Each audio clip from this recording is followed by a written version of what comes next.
चत्तारि Mangalam अरिहंतमंगलम सिद्धामंगलम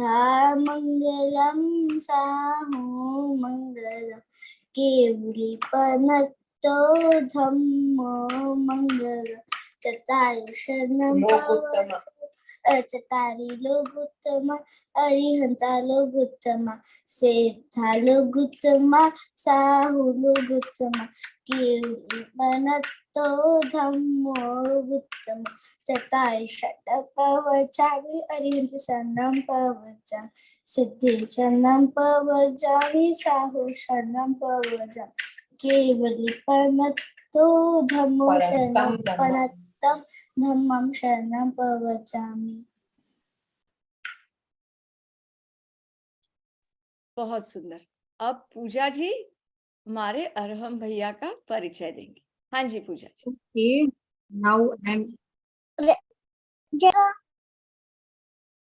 now I am mute everyone. So we are not going to stream.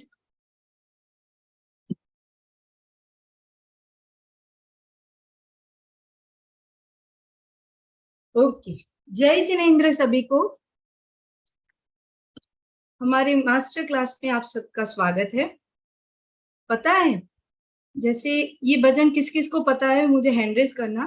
पिता झलक ज्यों पुत्र में दिखती, जिनेंद्र झलक मुनिराज चमकती, है ना? Everyone understand my language?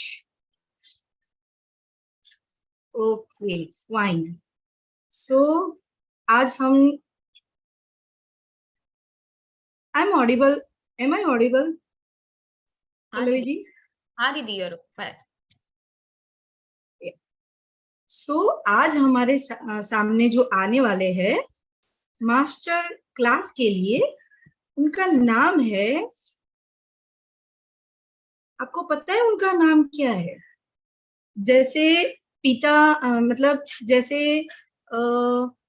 हम ऐसा बोलेंगे कि जैसे पापा होते हैं, तो हमने बहुत बार ऐसा देखा है कि पापा के जैसे ही बेटे दिखते हैं, या उनके जैसे ही लगते हैं, या उनके जैसे ही एक्शन करते हैं। सब बहुत सारी जगह पे हमने देखा है ना।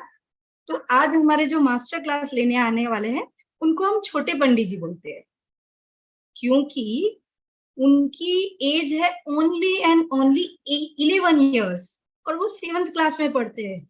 हमारे बहुत सारे बच्चे ऐसे होंगे ना जो 11 ईयर्स के होंगे और 7th में पढ़ते होंगे। कौन है ऐसा? कौन है? बहुत सारे बच्चे होंगे ना। Hand your raise your hand, raise your hand. तो ये जो छोटे छोटे हमारे छोटे पंडित जी है, उनकी स्पेशलिटी क्या है? क्यों आज हमने उनको मास्टर क्लास में बुलाया है? कुछ तो होगा ना। तो उनकी स्पेशलिटी ये है कि वो बाय हार्ट करते हैं। क्या? उन्होंने भक्तामर जी का नाम सुना है ना हम सबने?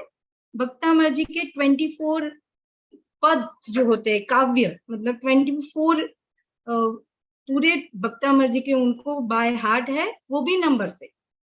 फिर द्रव्य संग्रह जी जो अपना ग्रंथ है, उसकी भी 24 गाथाएं उनको बाय हार्ट है। और छैडाला जी जो है, उसकी 3 ढाल उन्होंने बाय हार्ट की है। और पता है, इनका एक YouTube चैनल भी है जिनका नाम है अरहम सिद्धम जैन, और उसमें भी उनके 700 से भी ज्यादा सब्सक्राइबर है। 17 प्रवचन कर चुके हैं और जैन सिद्धांतों के ऊपर बहुत अच्छा वक्तव्य किया है उन्होंने। ऐसे हमारे अरहम भैया आज हमें मास्टर क्लास देने वाले हैं। Are you excited everyone? आप सब एक्साइटेड हो, है ना? एक्साइटेड हो? हैंड रेज करो, थंब इंप्रेशन दो, मुझे चैट बॉक्स में लिखो, है ना? तो चलो, उनको बुलाने के लिए मैं पहले बुलाऊंगी पल्लवी जी को, जो उनके लिए एक स्पेशल लाइंस लेके आई है। So welcome Pallavi ji.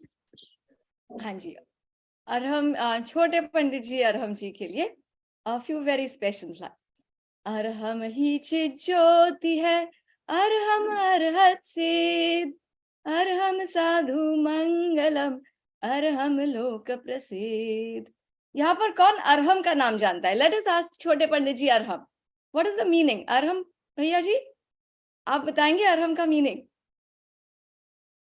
पूजा जी म्यूट कर दीजिए इनको, थैंक यू। सबको जय जिनेन्द्र। अरहम का मतलब होता है अरहंत। जो अरहंत भगवान होते हैं वही उनका नाम, वही अरहम है। बिल्कुल, बहुत सुंदर। और अरहम, मैंने क्यों कहा अरहम ही चित ज्योति है? It is a ever shining light, okay. और अरहम जो है स्व पर प्रकाशित, खुद भी प्रकाशित है और दूसरों को भी अपनी ऊर्जा देते हैं। तो ऐसे ही छोटे अरहम भैया आज हम सबको इंस्पायर करने के लिए आया है। Can we give him a big big hand everyone? Give him a big welcome, come on everyone. हाँ जी, ओवर टू यू अरहम भैया।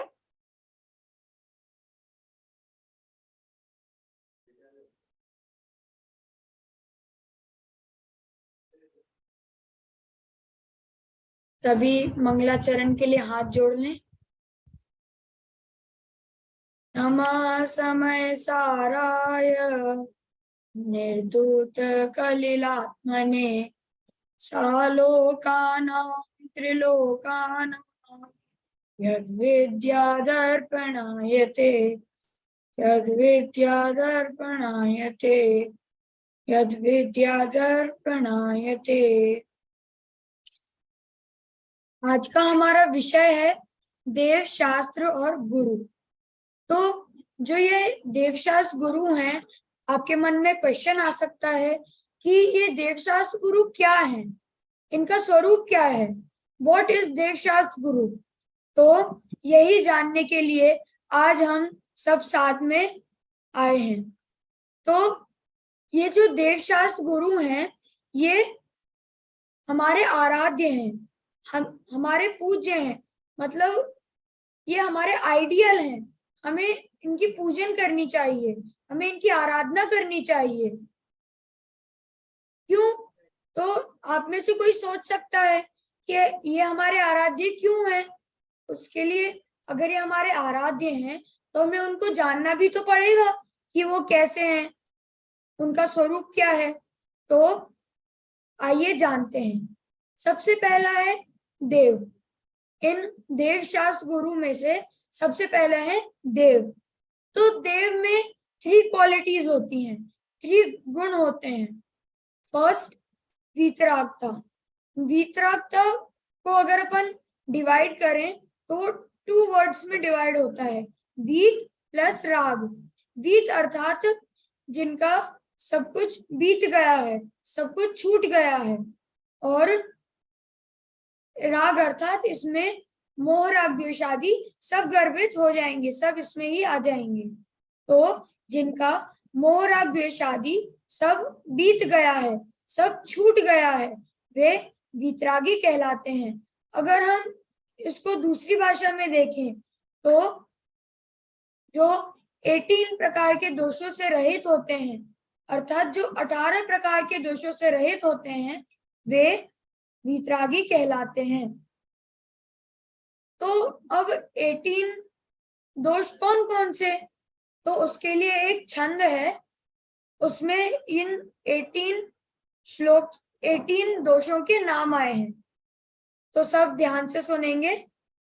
जन्म जरा तिरखा क्षुधा विस्मय आरद खेद, रोग शोक मद मोह भय निद्रा चिंता स्वेद, राग द्वेष अरुमरण जुत ये 18 दोष, नाहि होत जिस जीव के सो छवि लायक मोक्ष, नाहि होत जिस जीव के सो छवि लायक मोक्ष। तो अभी हमने जो हमारे देव हैं उनका फर्स्ट क्वालिटी के बारे में समझा। अब हम उनकी सेकंड क्वालिटी के बारे में समझते हैं, जो कि है सर्वज्ञ। सर्वज्ञ को भी अगर हम 2 वर्ड्स में डिवाइड करें तो सर्व प्लस ज्ञ होता है। तो सर्व अर्थात सब बात, सब कुछ, और ज्ञ अर्थात जानने वाला।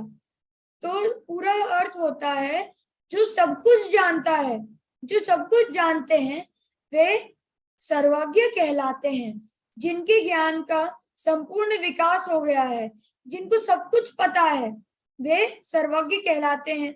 अगर हम इसको भी दूसरी तरफ, दूसरी भाषा में देखें तो जो तीन लोक अर्थात जो 3 लोक होते हैं, वो होते हैं ऊर्ध्वलोक, मध्यलोक और अधोलोक।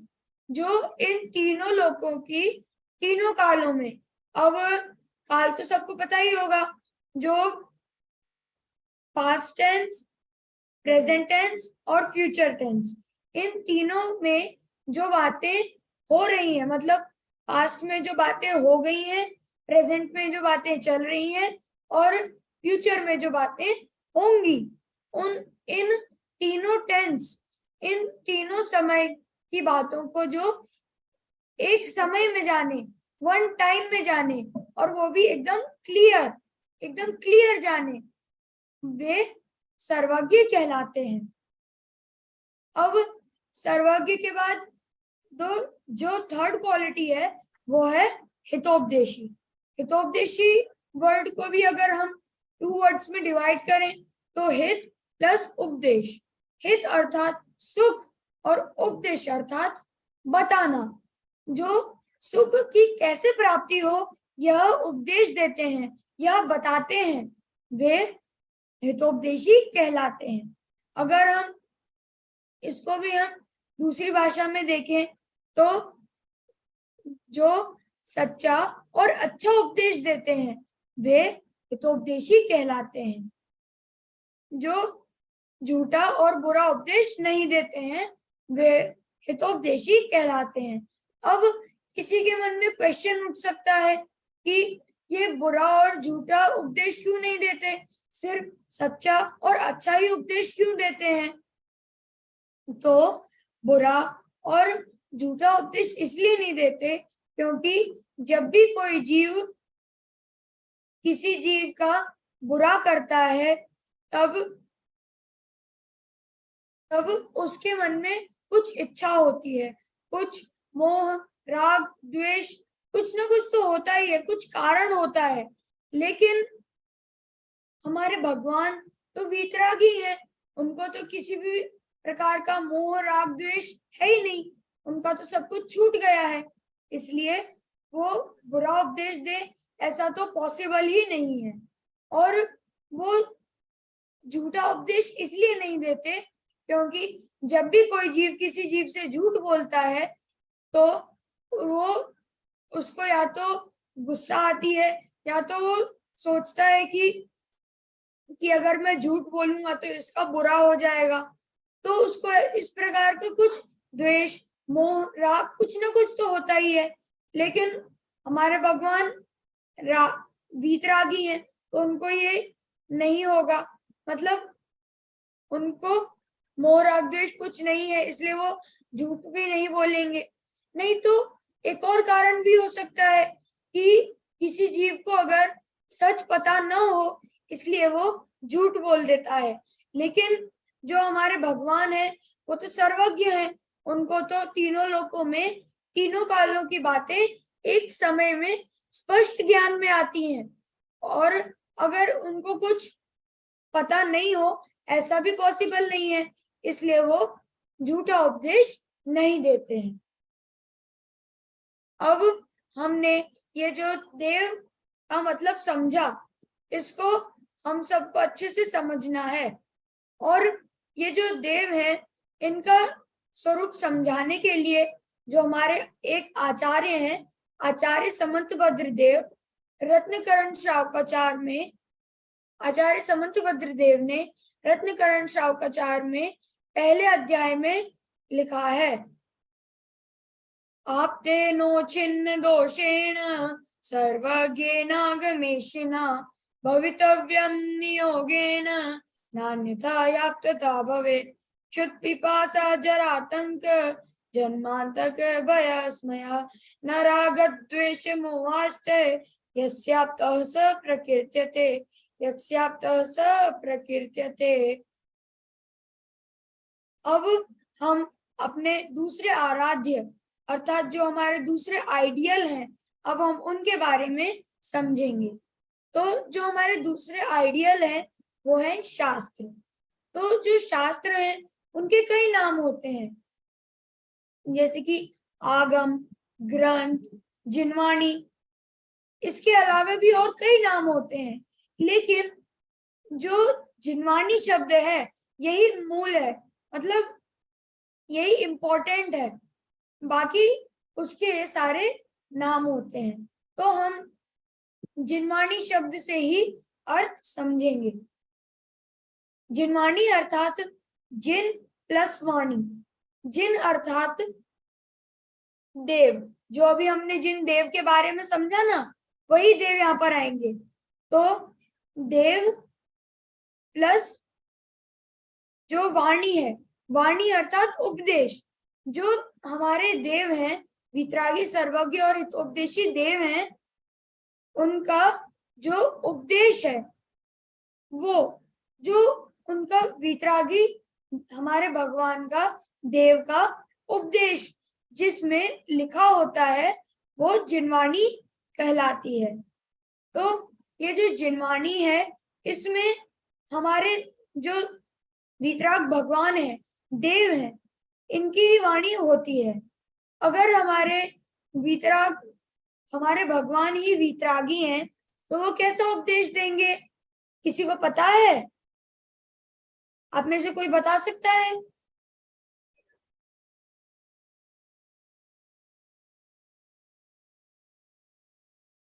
सारोही।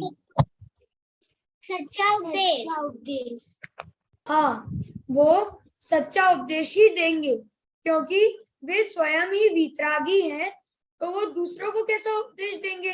वो दूसरों को भी ऐसा ही उपदेश देंगे जो वितरागता का पोषक होगा। और वो उपदेश हम सबके पास पहुंचाने के लिए हमारे भगवान जो कि देव हैं, वे जिनवाणी में लिखकर हम सब तक पहुंचाते हैं। इस जिनवाणी के लिए दो इम्पोर्टेंट बात है। फर्स्ट कि ये जो जिनवाणी है, इसमें हर तरफ तत्वों का ही उपदेश आता है। और दूसरी तो वेरी इंपॉर्टेंट बात है, वो यह है कि जिनवाणी में कहीं भी तत्वों का विरोध नहीं आता है। तो आज ये जो अभी हमने शास्त्र के बारे में समझा, ये इसको पढ़ने से, ऐसी जिनवाणी को पढ़ने से क्या लाभ होगा? ऐसा कोई क्वेश्चन कर सकता है अपने माइंड में? तो इस जिनवाणी को पढ़ने से जो जीव है वो खराब रास्ते पर जाने से बचेगा। मतलब जो दुख रूपी रास्ता है, दुख रूपी कच्चा रास्ता है, उस पर जाने से बचेगा, और सुख रूपी पक्का रास्ता है, उस पर जाने से उस पर जाएगा। मतलब उसे सुख की प्राप्ति होगी और दुख दूर हो जाएगा। अब ऐसा शास्त्र का स्वरूप बताने के लिए भी आचार्य समंतभद्र देव रत्नकरण श्रावकाचार्य के पहले अध्याय में कहते हैं, आप तो पज्ञ मनुल्लंघ्य मदृष्टेष्ट विरोधकम तत्वोपदेश कृत सार्वम शास्त्रम का पथ घट्टनम। शास्त्रम का पथ घट्टनम। अब हम हमारे तीसरे आइडियल अर्थात जो हमारे गुरु हैं, उनके बारे में समझेंगे। अब जैसे कोई दो जन बात कर रहे हैं और टॉपिक है गुरु का, तो जब भी वो ऐसी बात करते हैं, गुरु के बारे में बात करते हैं, तब ये बात तो पक्का आती है कि जिसके जीवन में गुरु नहीं है, अर्थात जिसके लाइफ में गुरु नहीं है, उसका जीवन स्टार्ट नहीं हुआ है। जिसके जीवन में गुरु नहीं, उसका जीवन शुरू नहीं। ऐसे हमारे जो सच्चे गुरु हैं उनको वो गुरु तो कई प्रकार के होते हैं, तो कई टाइप्स के होते हैं गुरु। तो अब किसी के मन में क्वेश्चन आ सकता है कि जब गुरु इतने टाइप्स के होते हैं तो हमें कौन से गुरु को अपने जीवन में लाना चाहिए, हमें कौन से गुरु की शरण में जाना चाहिए। तो जैसे गुरु तो कई प्रकार के होते हैं। विद्या गुरु में जो स्कूल में पढ़ाने वाले गुरु, पाठशाला में पढ़ाने वाले गुरु, और धर्म गुरु में साधु, और परम गुरु साधु में आचार्य उपाध्याय साधु। सबने नमोकार मंत्र तो पढ़ा ही होगा, तो उसमें आचार्य उपाध्याय साधु कौन है ये सब बताया है। तो ऐसे आचार्य उपाध्याय साधु और परम गुरु में हमारे अरहंत भगवान। तो इसके अलावा भी और कई गुरु होते हैं और कई टाइप्स के गुरु होते हैं, लेकिन हमें किनकी शरण में जाना चाहिए? तो हमें साधु, जो धर्म गुरु में साधु थे ना, जिसमें आचार्य उपाध्याय साधु ये तीनों ही आते हैं, हमें उनकी शरण में जाना चाहिए। तो ये हमारे गुरु कैसे हैं ये भी हमें समझना पड़ेगा, नहीं तो हम ऐसे ही उनकी शरण में चले जाएंगे तो वो हमारे सच्चे गुरु हैं कि अच्छे गुरु नहीं है, झूठे गुरु हैं। ये जानने के लिए हम अभी हमारे साधु अर्थात हम गुरु के बारे में समझते हैं। तो जो गुरु हैं वो ऐसे हैं कि वो अपने आत्म स्वाध्याय, आत्म ध्यान में लीन रहते हैं। और ये हो गया फर्स्ट पॉइंट। अब सेकंड पॉइंट है कि जो सभी प्रकार के आरंभ और परिग्रह से रहित होते हैं, वे हमारे गुरु हैं, वे हमारे सच्चे गुरु हैं। यह है सेकंड पॉइंट। अब किसी को क्वेश्चन हो सकता है कि आरंभ और परिग्रह क्या है? आरंभ अर्थात ऐसे काम जिन काम को करने से हिंसा होती है, जिन काम को करने से हिंसा होती है वे आरंभ कहलाते हैं। अब परिग्रह 24 टाइप्स के होते हैं, उनमें से अंतरंग 14 होते हैं और बाकी के 10 बहिरंग के होते हैं। तो अंतरंग के 14 कौन कौन से? मिथ्यात्व, क्रोध, मान, माया, लोभ, हास्य, रति, अरति, शोक, भय, जुगुप्सा, स्त्री वेद, पुरुष वेद और नपुंसक वेद। ये टोटल 14 अंतरंग परिग्रह हैं। और जो 10 बहिरंग परिग्रह हैं वो है क्षेत्र, वास्तु, हिरण्य, सुवर्ण, धन, धान्य, दासी, दास, कुप्य, भांड। मतलब जो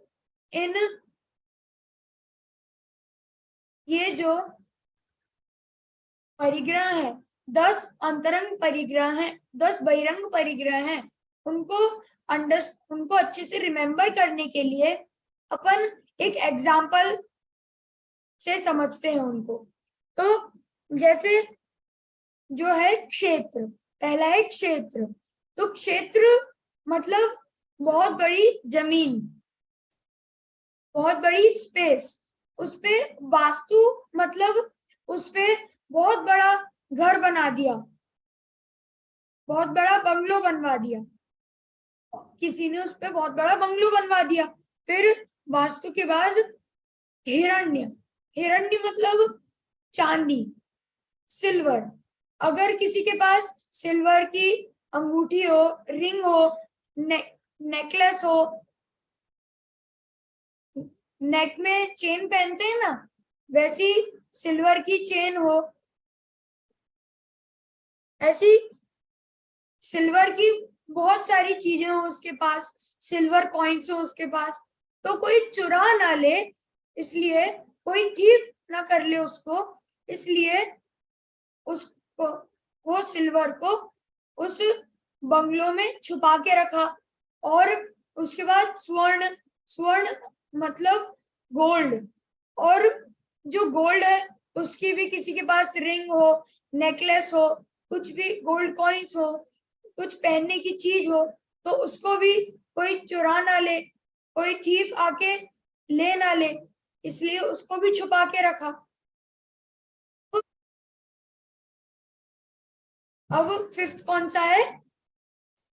दासी, मतलब जो किसी ने बहुत बड़ा बंगलो बनवाया था, अब उसमें क्लीन कुछ भी झाड़ू पोछा करने के लिए तो अपन ही थोड़ी पूरे घर में झाड़ू पोछा करें, इसलिए उसके लिए सर्वेंट्स, दासी, दासी रखी।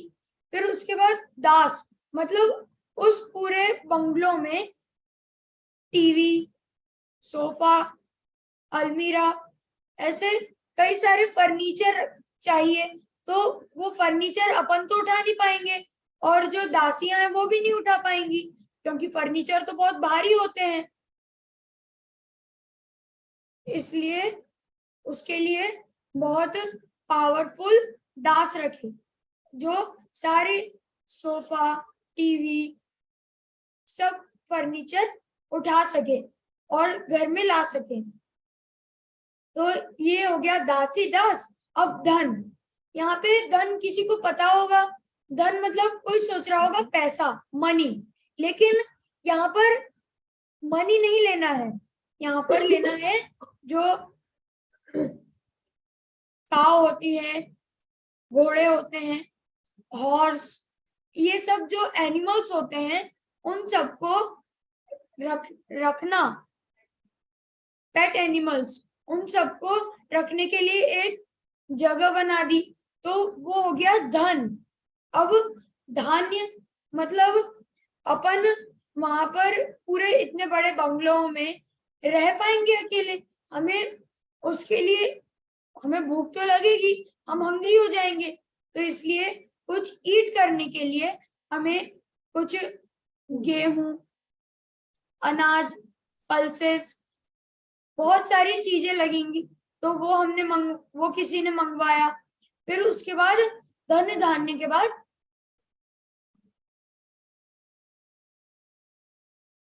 कुप्य, कुप्य मतलब कपड़े, वहां पर हमें ठंड लगेगी तो उसके लिए कपड़े। और भांड मतलब हमने इतना सारा खाना तो मंगवा लिया था, अपन ने पल्सेस, गेहूं, ये सब तो मंगवा लिया था, लेकिन उसको बनाएंगे किस में? उसको तो उसके लिए बर्तन। अब ये हो गए 10 टाइप्स के बहिरंग परिग्रह, जो इन टोटल 24 टाइप्स है परिग्रह के, तो इन जो 24 टाइप्स से रहित होते हैं वे हमारे सच्चे गुरु हैं। और फिर थर्ड पॉइंट, जो 5 इंद्रियां होती हैं, किसी को पता है 5 इंद्रियां कौन कौन सी होती हैं? कौन बताएगा? 5 senses. Ojas Jain.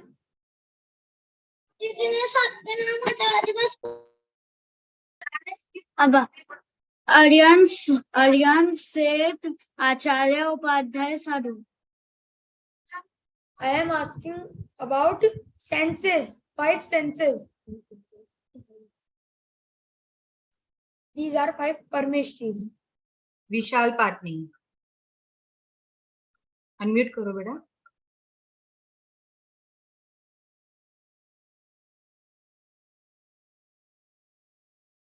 Touch, taste, smell, see and hear. Yes. इसको अगर हिंदी में देखें तो टच को स्पर्श,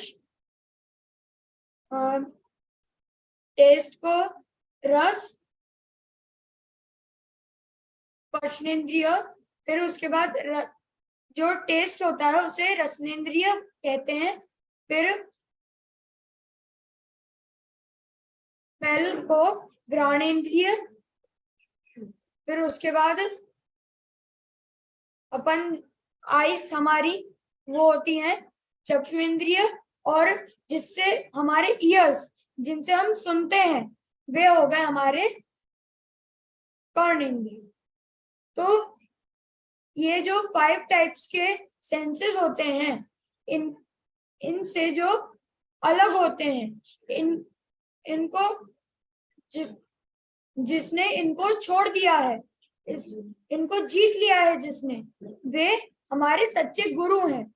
और फिर फोर्थ पॉइंट ये है कि जो अपने आत्मा में ही लीन रहते हैं वे हमारे सच्चे गुरु हैं। और फिफ्थ पॉइंट, जो जिनका बाहरी आचरण, मतलब जो आचरण होता है उनका, वो जिनवाणी के अनुसार होता है, मतलब जिनवाणी में जैसा कहा गया है वैसा ही उनका आचरण होता है। अब कौन सा पॉइंट आएगा फिफ्थ के बाद? सिक्स्थ। तो सिक्स्थ पॉइंट यह है कि जो उनके पास आत्मविश्वास होता है, जैसे अपने पास आत्मविश्वास अगर है तो वो है सम्यक ज्ञान, सम्यक दर्शन। फिर अगर हमारे पास आत्म ज्ञान है तो वो है सम्यक ज्ञान। और अगर अपने पास आत्मलीनता भी है तो वो हो गया, इसे मेडिटेशन कहते हैं, तो वो हो गया सम्यक चारित्र। ये तीनों जिसके पास होते हैं वे हमारे सच्चे गुरु होते हैं, वे हमारे राइट टीचर होते हैं, रियल टीचर होते हैं। हमें उन्हीं की शरण में जाना चाहिए।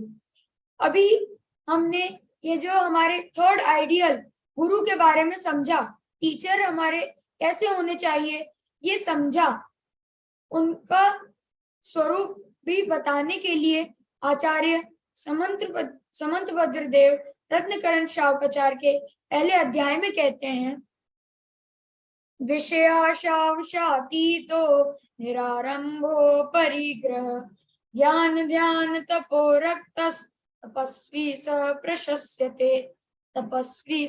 प्रशस्यते।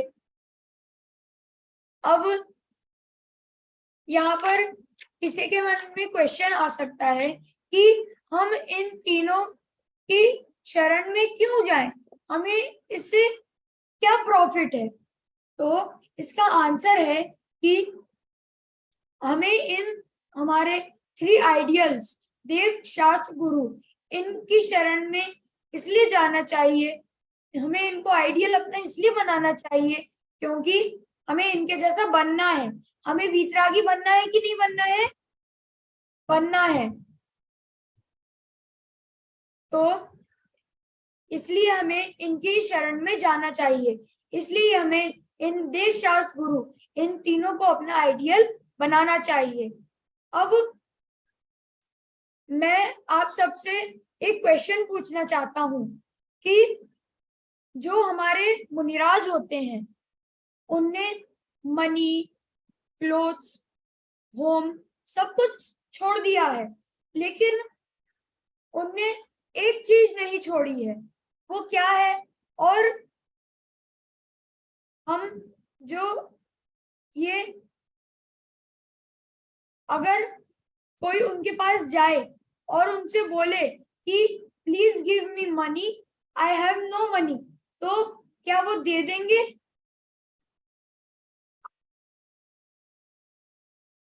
बता सकते हैं इसका आंसर? अनाया जैन, बेंगलोर। मुनिराज ने शरीर को त्याग नहीं किया है, और मुनिराज से अगर कोई पूछे कि अगर पैसे दे दो तो उनके पास नहीं होंगे क्योंकि उन्होंने पहले से ही सब कुछ त्याग कर रखा। वेरी और कुछ? आपने बहुत अच्छा आंसर दिया। और कुछ आंसर है? ओके, ध्रुव आशीष जैन। जिनवाणी। जिनवाणी से हमें क्या मिलता है? वो ज्ञान, हमें जिनवाणी से ज्ञान मिलता है। हाँ, उन्होंने अपना ज्ञान, मतलब उनके पास जो नॉलेज है उसको नहीं छोड़ा है। जो उनका, अगर हम उनके पास जाकर उनसे नॉलेज मांगेंगे तो वो दे देंगे, क्योंकि उन्होंने नॉलेज देना तो नहीं छोड़ा है, लेकिन उन्होंने मनी, होम सब छोड़ दिया है। तो इससे हमने जो आज ये विषय पढ़ा, ये टॉपिक पढ़ा, इससे किसी को कोई सीख मिलती है? कोई बता सकता है?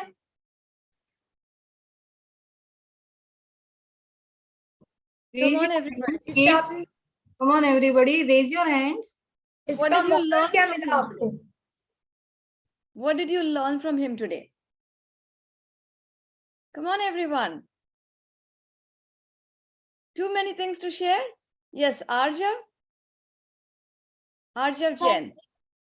वंदे तद्गुण लब्धे, हमें उनके जैसे गुण प्राप्त हो। हाँ, करेक्ट, राइट आंसर। तो हम ये जो हमने आज पढ़ा है इसको सबको याद रखना है, और हम भी ये जो हमारे देवशास्त्र गुरु हैं, हम भी इनको अपना आइडियल बनाकर इनके जैसा बने, इसी मंगल भावना से। जय जिनेन्द्र। अरहम भैया, हमने सुना है आपको कंठपाठ, आपने सब कुछ बाय हार्ट किया है, कितनी सारी चीजें बाय हार्ट की है, तो क्या मैं आपको कुछ पूछ सकती हूँ? यस। ओके। अरहम भैया, मुझे द्रव्य संग्रह की 12 नंबर की गाथा बताइए। 12 नंबर की? या। समणा अमणाणेया पंचेन्द्रियणिमणा परे सव्वे भादर सूने इंद्रिय सव्वे पज्जत इदराय। Very nice. आप सबको पता है इन्होंने ना बाय नंबर से ये सब चीजें याद की है। मतलब हमें कोई बोलेगा तो हमें स्टार्टिंग वर्ड चाहिए, ऐसा कुछ चाहिए होता है ना हम लोगों को, लेकिन अरहम भैया को ऐसा कुछ नहीं चाहिए। उनको सिर्फ नंबर बोलते हैं और वो गाथा बोल देते हैं। एग्जैक्टली हमें उनसे ये सब इंस्पिरेशन लेना है ना? बाय हार्ट करना है पूरा भक्तामर काव्य, द्रव्य संग्रह जी, बहुत सारी चीजें उन्होंने बाय हार्ट की है। तो हम सब भी ऐसा करेंगे ना? ऑसम। आज हम लोगों को बहुत मजा आया, अच्छे से हम सबने समझा ना देव शास्त्र और गुरु। किस किस को समझ में आया सब कुछ? Raise your hands. Very nice. देखो सब, बहुत सारे लोगों को समझ में आया ना आज? Very nice. Okay, next. Arham भैया, बहुत ही बढ़िया, सारे बच्चों को आपने इंस्पायर कर दिया, और धन्य है वो माता पिता जिनने ऐसे पुत्र रत्न को जन्म दिया। Can we give him a big big round of applause? Very very nice, excellent. और अरहम भैया, आप ऐसे ही कंठ पाठ के लिए हम आपको इनवाइट करेंगे, जहां आप और इंस्पायर करोगे सारे बच्चों को। ठीक है भैया? Very nice, thank you very very much.